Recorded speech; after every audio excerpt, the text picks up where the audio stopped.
Mga boss, kahapon nga ay nagulantang ang buong Pilipinas nung magdeklara si VP Inday Sara na tatakbo na siya bilang presidente ng Pilipinas sa 2028 election. So grabe mga boss, talagang makita natin sa buong social media ang pagka yung may mga taong masaya at may mga taong malungkot at may mga taong kontra. Samot-saring komento at reaksyon ang nakita at nabasa natin mga boss. Ano ang naging dulot nito mga boss? Nagulantang ang lahat, lalo na ang mga kalaban ni BP Inday Sara Duterte na matagal nang tumutugis at sumisira sa pangalang Duterte mga boss, at lalo na kay BP Inday. Ito yung mga kalaban niya, mga Pinklawan, Dilawan at mga Marcos administration mga boss. Dahil kahapon ay talagang nagulantang sila mga boss at nagulat.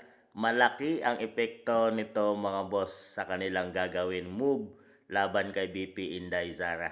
Ngayon ay marami nang nakuhang naging kakampi si BP Inday dahil matagal itong nanahimik mga boss at puro trabaho lang ang kanyang ginagawa bagkos sa lahat ng paninira ng mga kalaban sa kanya. Pagsampa ng mga ano-ano samot-saring kaso mga boss. Talagang ito ay bagong move na naman na ginawa ni BP Inday. Alam natin na ang kanyang ama isang tactician at chismaster mga boss. Asahan natin hihigitan pa yan ni BP Inday Sara Duterte. Dahil si BP Inday ay isang abogado mga boss at alam niya ang gagawin at alam niya ang lusutan ang lahat ng problemang ito mga boss.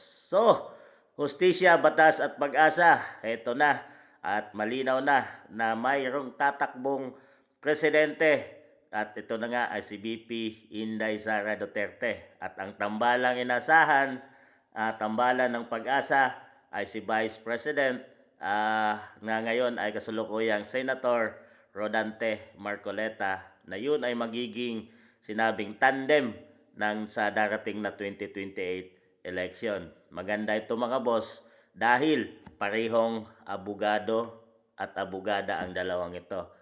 Mainam sa ating presidente at magiging vice president na may kaalaman sa batas mga boss, kagaya ng nakarang administrasyon ni FPRRD na siya ay husgado. Talagang alam niya ang gagawin at alam niya na kung saan papunta o sa magandang kinabukasan ang ating bansang Pilipinas mga boss. Magkaisa para sa may matatag na kinabukasan, pamumunog may tapang at malasakit, pagkaisa-isang inuuna ang bayan at serbisyong tunay na ramdam ng bawat Pilipino. Sa isang layunin, pag-asa para sa lahat. Hustisya, batas at pag-asa, President for 2028 election, BP Inday Sara at Vice President kasalukuyang Senator Rodante Marcoleta. Ano sa tingin niyo mga boss? Ito na kaya ang magliligtas sa lugmok na bansang Pilipinas? Ito na kaya ang mag-ahon sa kahirapan ng bawat Pilipino? Ito na kaya ang pag-asang inihintay ng maraming Pilipino?